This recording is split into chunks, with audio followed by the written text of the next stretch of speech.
Once upon a time in Kenya, there was a river that flowed through a village. The river was wide and deep with crystal clear water.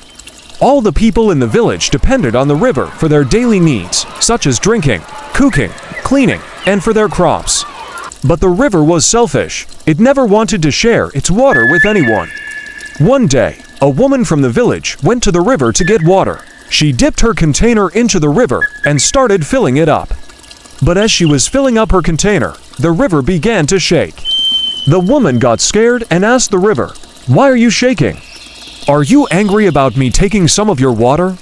The river replied, "You humans only know how to take. You never think about giving back. I am tired of giving my water to you humans. From now on, I will not give any of my water to the people of this village." The woman was shocked.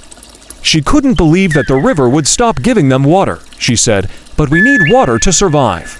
If you don't give us water, we will die." The river replied, "That is your problem, not mine. I am not going to give you any more water." And with that, the river stopped flowing. At first, the people of the village were angry at the river. They shouted and yelled at it, but the river didn't care. It just kept on being still and silent. After a few days, the people started to get desperate. They had no water to drink or use for their crops. Many of them fell sick, and some even died. The chief of the village was worried about his people. He knew that if they didn't do something, everyone would die. So he went to the river and asked it to start flowing again.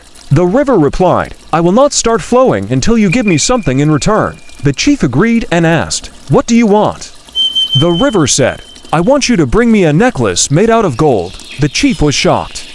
He knew that they didn't have any gold in their village, but he was willing to do anything to save his people.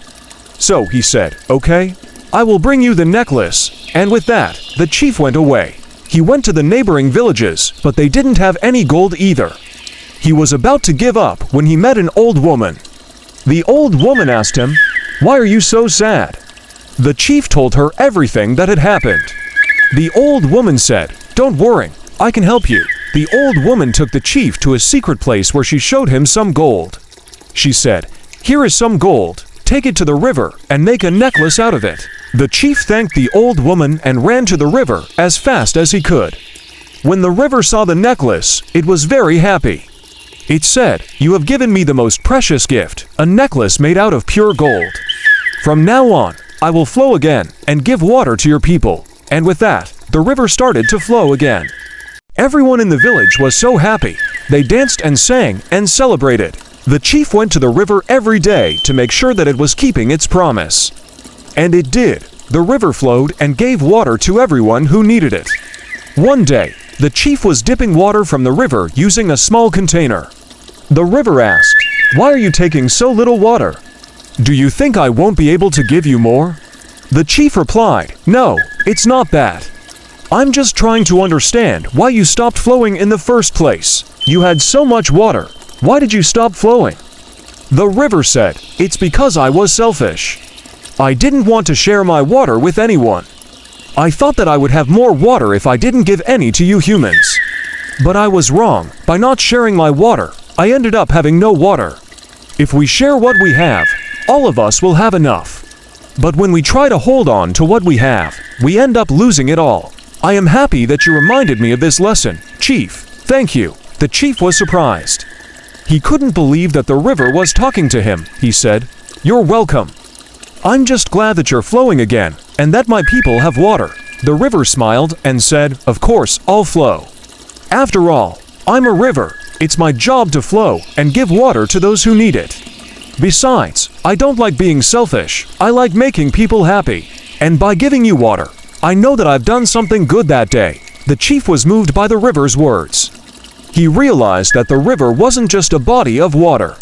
It was a living thing with feelings and emotions just like humans. He also realized that the river was right. By sharing what they have, all of them will have enough. But when they try to hold on to what they have, they end up losing it all. From that day on, the chief made sure that everyone in the village understood this lesson. He also made sure that they never took the river's generosity for granted. Everyone in the village respected and loved the river, and it loved them back. The river continued to flow and give water to everyone who needed it. The people in the village used the water wisely, and they never took it for granted. They knew that, if they did, the river might stop flowing again. Many years passed, and the river became a legend in the village. Everyone knew the story of the selfish river and how it had changed. The river became a symbol of generosity and kindness in the village. One day, a group of tourists came to the village. They had heard about the legendary river, and they wanted to see it for themselves. When they arrived at the river, they were amazed by its beauty. They couldn't believe that such a beautiful river existed. One of the tourists asked a villager, "How is it possible that this river has been flowing for so many years without drying up?" The villager smiled and said, "It's because our river is generous. It gives water to everyone who needs it, and by doing so, it keeps flowing forever." The tourists were amazed. They couldn't believe that a river could be so generous. They decided to stay by the river for a few days and see for themselves, and what they saw amazed them. The river was flowing freely and giving water to everyone who needed it. One day, one of the tourists asked a local man, "Can we take some of this water back with us? We would love to have some of this water in our homes." The local man smiled and said, "Of course you can take some water back with you. But I must warn you, do not be selfish with it. Share it with your friends and family, and they, in turn, should share it with others. Only then will you be able to keep the water flowing." The tourists thanked the man and filled up their containers with water. As they were leaving, one of the tourists turned back to look at the river. It was flowing freely and giving water to everyone who needed it. The tourist knew that he would never forget the lesson he had learned by the river that refused to flow.